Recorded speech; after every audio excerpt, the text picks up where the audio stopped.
بسم الله الرحمن الرحيم. الحمد لله رب العالمين، وبه نستعين على أمور الدنيا والدين، وأصلي وأسلم على نبينا أشرف الأنبياء والمرسلين صلى الله عليه وعلى آله وصحبه والتابعين لهم بإحسان إلى يوم الدين. أما بعد،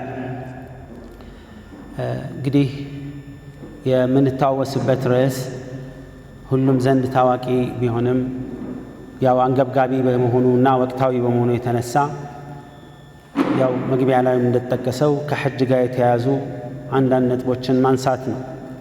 የሐጅ አህካሙን ለመዘርዘር አይደለም፣ ከናንተ አይጠፋም። ነገር ግን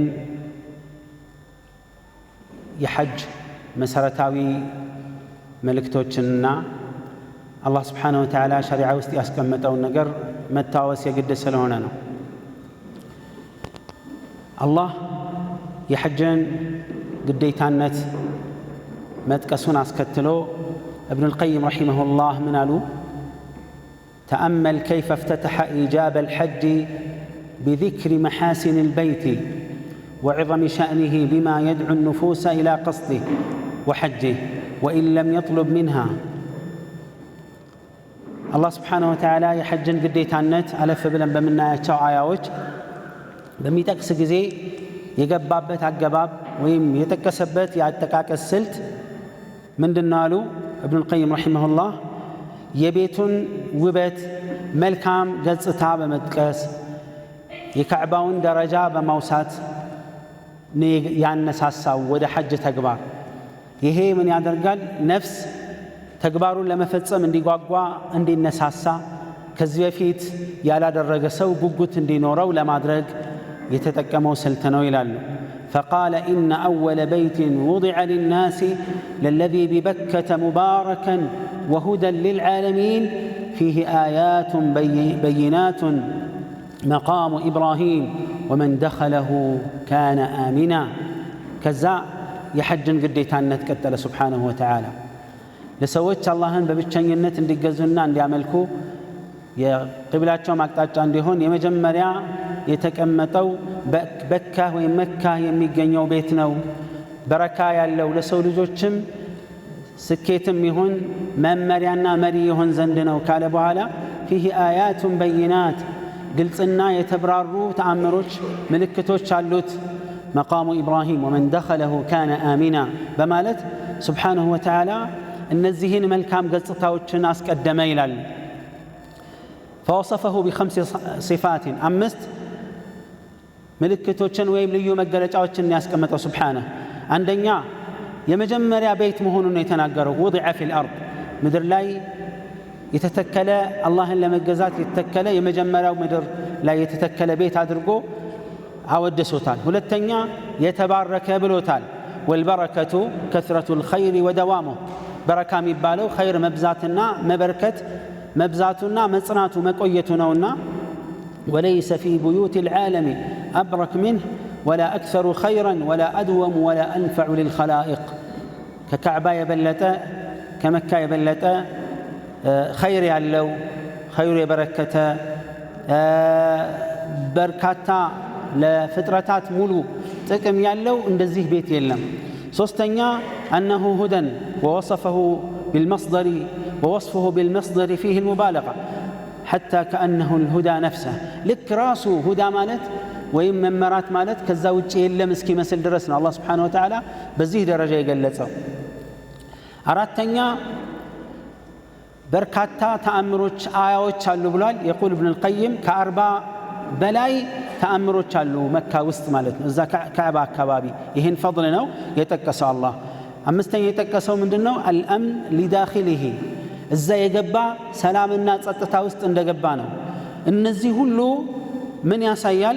ሰዎች ሐጅ ማድረግ ባይፈልጉም እንዲጓጉ ያንን ቤት እንዲያዩት በዚህ አይነት መደላደል ነው የጀመረው Subhanahu Wa Ta'ala። ስለዚህ ሐጅ በሸሪዓችን ውስጥ ያለው ቦታ የላቀ እንደሆነ የታወቀ ነው። ከአርካን الإسلام አንዱና መጨረሻ ነጥብ ላይ ቢጠቀስም መሰረታዊ ከሆኑ የኢስላም መርሆች መሃል አንዱ ነው። وهو فرض عين على كل المكلف المستطيع مرة واحدة في العمر. عندما يتوقعوا بأدمي عند ጊዜ ብቻ ነው አላህ Subhanahu Wa Ta'ala ግድ ያደረገው መስፈርቱን አሟልቶ ለመጣ ሰው።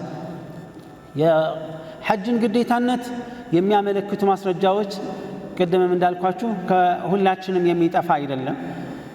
ድጋጌዎቻቸውንና መልእክቶቻቸውን ቁርአናዊም ሐዲሳዊ መልእክቶች ኢጅማዑንም በምናይበት ጊዜ ይሄን ነገር በጠንካራ መልኩ ሲያጠናክር እናያለን።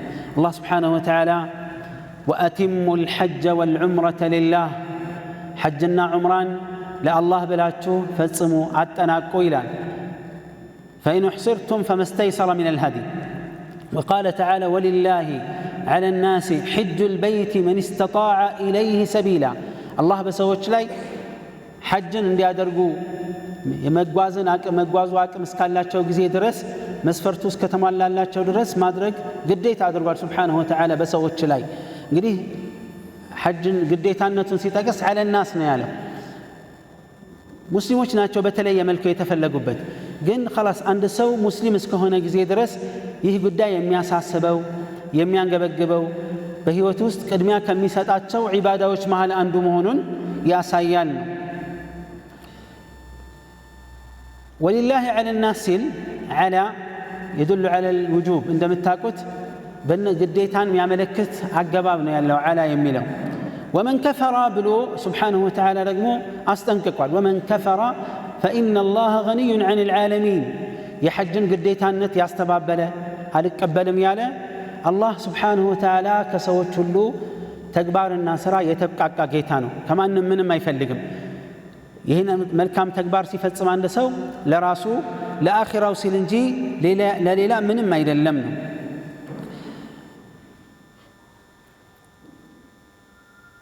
ሐጅ ሰው ጊዜው ባመቸው ጊዜና በገራለት ሰዓት በፍጥነት ሊያደርገው ከሚገቡ ተግባሮች መሆናቸውን የሚያመለክቱ ማስረጃዎች አሉ። እነዛን ከማየቴ በፊት አሁንም ነቢያችን ሰለላሁ ዐለይሂ ወሰለም ሐዲስ ላይ ብዙ ሐዲሶች አሉ። አርካን الإسلام የሚያመለክቱ ሐዲሶች ሁሉ የሐጅን ግዴታነት ያሳያሉ። ከዛ በዘለለ ግን ሌሎችም ሐዲሶች አሉ። ከዛ ሐዲስ መሃል አንዱን ብቻ ለማየት ሞክር። ነብዩ عليه الصلاة والسلام في الحديث الذي رواه الإمام مسلم من حديث أبي هريرة من أبو هريرة رضي الله عنه خطبنا رسول الله صلى الله عليه وسلم فقال أيها الناس قد فرض الله عليكم الحج فحجوا الله بأن أنت لا حج قديت أدرقوا لنا حج أدرقوا نبياتنا عليه الصلاة والسلام فقال رجل كصحابة وش مهل عندنا وتنسانا أكل عام يا رسول الله ألاج بيامتون وندي قال فسكت حتى قالها ثلاثا سألوا رسول عليه الصلاة والسلام صوص قزي دق موت إياقيون فالزمن قالوا رسول عليه الصلاة والسلام لو قلت نعم لوجبت وما استطعتم أو بالنورو قديت أيهن نبرة ባልቻላችሁትም ነበር አሉ አለይሂ ሰላቱ ወሰላም። ሰው በአመት አንድ ጊዜ እየቸገረው አይደል? በእድሜው አንድ ጊዜ እንኳን እየተባለ እየቸገረው አይደል? ለዚህ ነው ምን አሉ? አው بالنورو ግዴታ ይሆን ነበር አችሉትም ነበር። ثم قال ذروني ما تركتكم በተውኳችሁ ነገር ላይ ተውኝ። ሌላ አይነት ማይገባ ጥያቄዎችን እያነሳችሁ ሌላ ችግር በራሳችሁ ላይ አትፍጠሩ። فإنما هلك من كان قبلكم بكثرة سؤالهم واختلافهم على أنبيائهم فإذا أمرتكم بشيء فأتوا منه ما استطعتم وإذا نهيتكم عن شيء فدعوه. እነዚህ ንሱሶች ሐጅ አንድ ሰው አላህ ነገሩን ካመቻቸለት ነገ ዛሬ ሳይል በነገሮቹ በገራለት ሰዓት ማድረግና መፈጸም እንዳለበት ያሳየናል። ምክንያቱም መልካም ስራ ነው፣ ሊያልፍ ይችላል፣ ሰውየው ህይወቱ አይታወቅምና ነገ እንዳይጸጸት እንዳይቆጭ በመሆኑ የተነሳ ነው። ኢማም ሻፊዒ ረሂመሁላህ ምን አሉ? إن الله تعالى قال حكاية عن موسى عليه السلام وعجلت إليك ربي لترضى.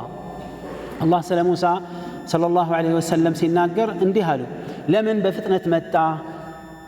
ህዝቦቻቸውን የተወሰኑ ሰዎችን ይዘው እንዲመጡ ነግሯቸው ነበር አላህ። ብቻቸውን ግን ሲመጡ አላህ ከዛ ጠየቃቸው፣ ለምን وما أعجلك عن قومك يا موسى ምን አጣድፎ መጣህ ሲላቸው አላህ ምን ነበር መልሳቸው? وعجلت إليك ربي لترضى ጌታዬ ያንተን ውዴታ ፈልጌ ነው ፈጥኜ የመጣሁት አሉ። فعلم له ابن الشافعي رحمه الله فعلم أن تعجيل العبادة سبب الرضوان ከዚህ ታላቅ ነብይ አለይሂ ሰላቱ ወሰላም የወሰድነው ነገር ምንድነው? ዒባዳን ማፍጠን የአላህን የጠለቀ የላቀ ውዴታ ለማግኘት አንዱ ሰበብ ነው ማለት ነው። ፈጥኖ ዒባዳን ጊዜው ሳያልፍ ቁጭት ሳይመጣ ጸጸት ሳይመጣ ማድረግ የማይቻልበት ጊዜ ከመምጣቱ በፊት ويقول شيخ الإسلام ابن تيمية يقول ابن القيم رحمه الله سمعت شيخ الإسلام ابن تيمية يقول رضا الرب سبحانه في العجلة إلى أوامره يا الله وديتا የሚገኘው ትእዛዛቶቹን በፍጥነት በመፈጸም ነው ይሉ ነበር ይላሉ ነብያችን አለይሂ ሰላቱ ወሰላም የሐጅን ፈጥኖ ማድረግ والسنة سيناقروا في الحديث الذي رواه الإمام أحمد وحسنه الألباني تعجلوا إلى الحج قديتاوي حجاتشون بفتنة نقروا سيمتاتشلاتشو نقروا مسمر سيزلاتشو أقموا سينوراتشو وداونوا أدرقوا فإن أحدكم لا يدري ما يعرض له ما ناتشون بتهون من دمي قتمو أي تاوك أمير عليه الصلاة والسلام باقراتشن تجبات سناي حج كتوسنا متات بفيت ينبروا يزتنا ዛሬ የሚያስፈልገው ከወጪ አንፃር ማለት ነው አሁን ላይ ያለው ተጨባጭ ተመሳሳይ አይደለም የዛሬ 10 አመት በፊትም ይሁን ከዛ በኋላ አቅም የነበራቸው ዛሬ አቅም ላይ ኖራቸው ይችላል ስንቶቹ አይደለም ራሳቸውን ቤተሰቦቻቸውን ሌሎችንም ሰዎች ሐጅ ማስደረግ የሚችሉበት አቅም ያላቸው ገንዘቡ ችሎታው ሁኔታው ሁሉ ተመቻችቶ ባልሆነ ነገር ብቻ ቆይ ነገ አሳድረዋለሁ መዝናናት ሲሆን ቤተሰብ ማዝናናት ከዛ የበለጠ ብዙ ወጪዎች ይወጣሉ አንዳንድ ጉዳዮችን መፈጸም ምናልባት አንገብጋቢ ያልሆኑ ወይም የዱንያ ጉዳዮችን ለማሯሯጥ ገንዘቡን እንደፈለገ ያውለዋል ልክ ሐጅ ሲመጣ ግን ገንዘቤ ሁሉ ተይዟል ከየት ላምጣ እንዴት ላድርግ ተወዷል እኮ የሌለው ተወዷል ቢል አንድ ነገር ነው ግን አቅም ያለው በደም ችሎታ ያለው በሌሎች ጉዳዮች ላይ ከዚህ በላይ ያወጣ ለአኺራው ለምንድን ነው ማያወጣው የሚለውን ስናይ አላህ ከያዘ ማንንም ሊለቅ እንደማይችል ነው የሚያሳየው ማለት ነው ሄደው የቀመሱ ሰዎች ሐጃጆች እንደ ሀገራችን በአብዛኛው ስናይ ከፍተኛ ቁጥር ያላቸው ተጓዦች አብዛኞቹ ምስኪኖች ናቸው ልጆቻቸው አንዳንዶቹ በሬያቸውን ሽጠው ንብረታቸውን ሽጠው ውጭ ያሉ ልጆቻቸውን አስቸግረው ሐጅን ካላስደረግሽ ልጅ አይደለሽም ሐጅ ካላስደረከኝ ልጅ አይደለህም ይያሉ ጫና እየፈጠሩ የዒባዳውን ጥማት እርካታ በትክክል ስለሚያውቁት ነገ እንዳይቆጫቸው ነገ እንዳይጸጸታቸው ፈጥነው ያደርጋሉ አላህ አቅም የሰጣቸው ሰዎች ግን ስለ ሂሳብ ያወራሉ ነገ አላህ ፊት ሲቆሙ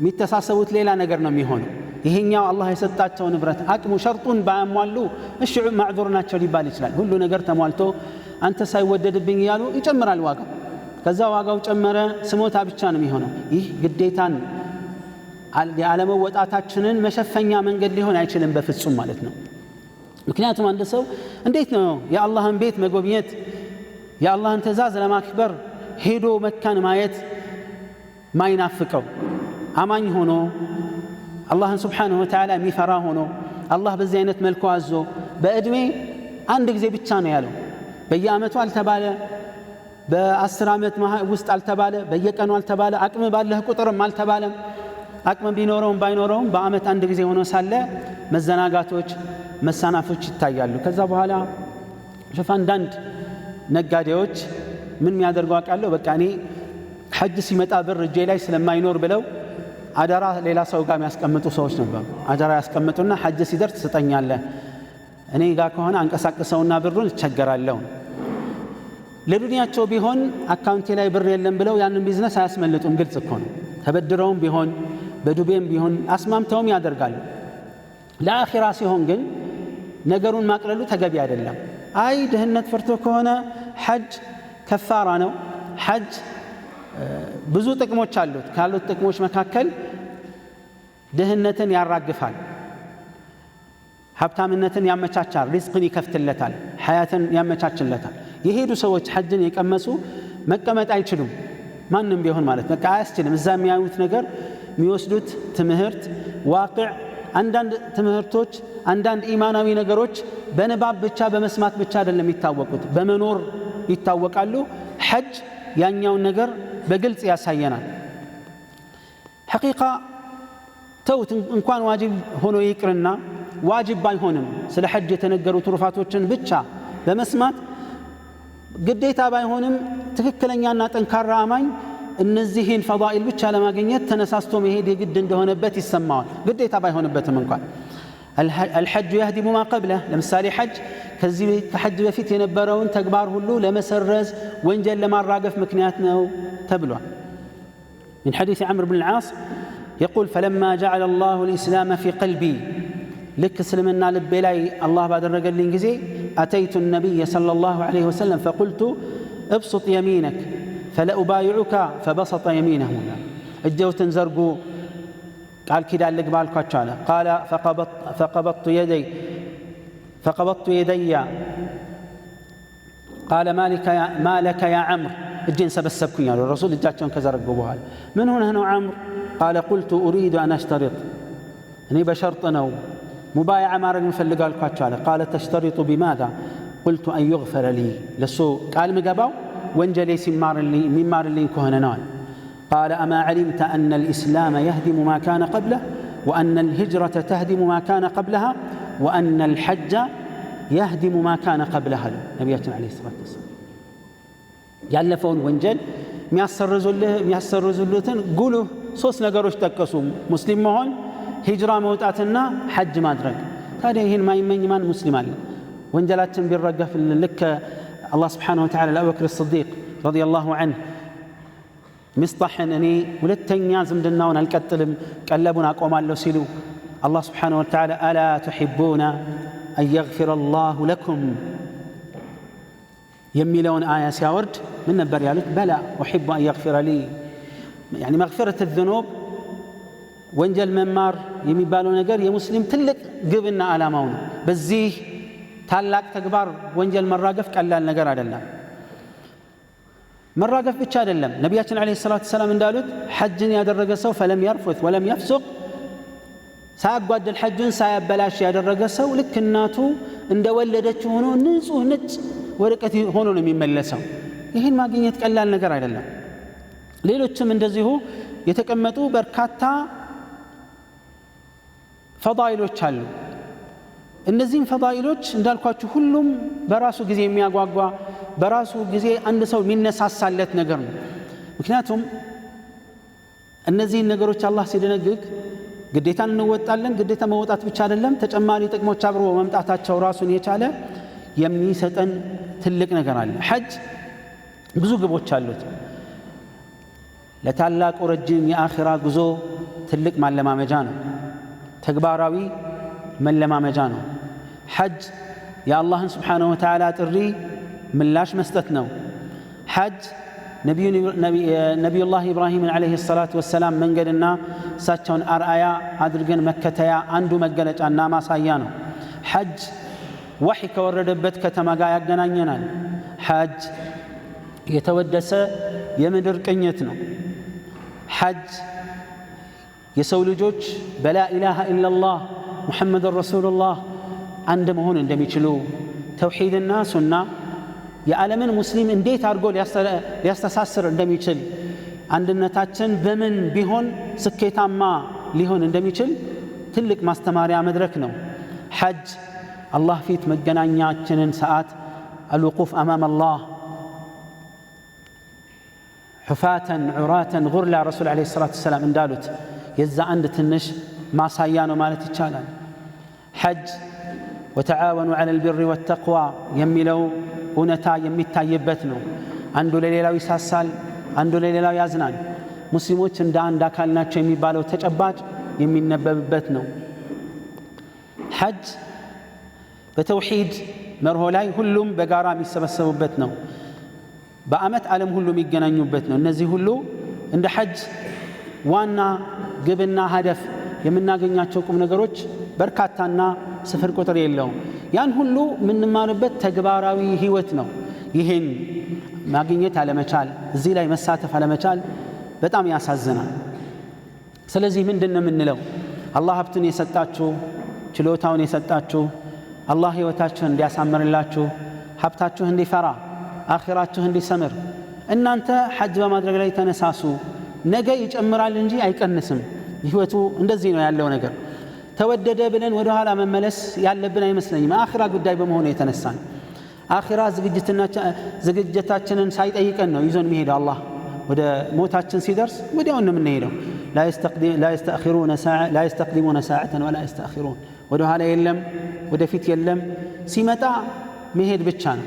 ስለዚህ ያ ጊዜ መጥቶ ያ ሐስረታ ከምንል ሐጅ ልጄን አድርግልኝ፣ ጓደኛን አድርግልኝ፣ ሁሉም ስራ የለኝም እኔ ቢዚ ነኝ ጊዜ የለኝም ነው የሚለን። ያ ነገር ከመምጣቱ በፊት ይሄን ተግባር ሙስሊሞች እንዲፈጽሙ በግልጽ ማነሳሳት ማስተማር። ያው ሰው አላህ Subhanahu Wa Ta'ala ወذكر فإن الذكرى تنفع المؤمنين አላለም። ሰው ይዘነጋል ግዴታዬ ነው ብሎ ቢልም በቁርአን በሐዲስ በዲን ካላነሳሳ ነው ወደዚህ ተግባር ላይመጣ ይችላል። ካለፈ በኋላ ይቆጫል። አስቤ ነበር ይላል። ያ ነገር እንዳይሆን እኛም በጋራ ይህን ኃላፊነት በመወጣት ኢማሞች እንደ ኢማምነታችን፣ የመስጂድ ኮሚቴዎችም ሌሎቹ ኸይር ስራ ላይ ያለን ሰዎች እንዲነሳሱ ለዚህ ተግባር እንዲቆሙ ማድረግ መቻል አለብን። በተጨማሪም ያው ከአሕካሙ ይልቅ ፈዳኢሉን ነግረን ለአኺራም የሚበጃቸውን ትልቅ ጥቅም ዱንያዊ ጥቅም ዓላማ አይደለም በእርግጥ ነገር ግን እግረ መንገዱን ሊመጣ የሚችል ጥቅም መሆኑን በማስተማር የሄዱም ቢደግሙ አቅሙ ካላቸው አላህ ካጋራላቸው ሌሎችን ግዴታዎችና ኃላፊነቶች እየተወጡ ከሆነ ይህ ለብዙ ኸይር የሚያነሳሳቸው ስለሆነ በዚህ ላይ ሁላችንም ጠንካራ እንቅስቃሴ ማድረግ አለብን። ማነሳሳቱ ላይ መበርታት እንዳለብን ራሴንም እናንተንም አስታውሳለሁ። አላህ Subhanahu Wa Ta'ala በሰማነው ተጠቃሚዎች አድርገን። ሱብሓነከ አላሁመ ወቢሐምዲክ አሽሀዱ አን ላ ኢላሃ ኢላ አንተ አስተግፊሩከ ወአቱቡ ኢለይክ።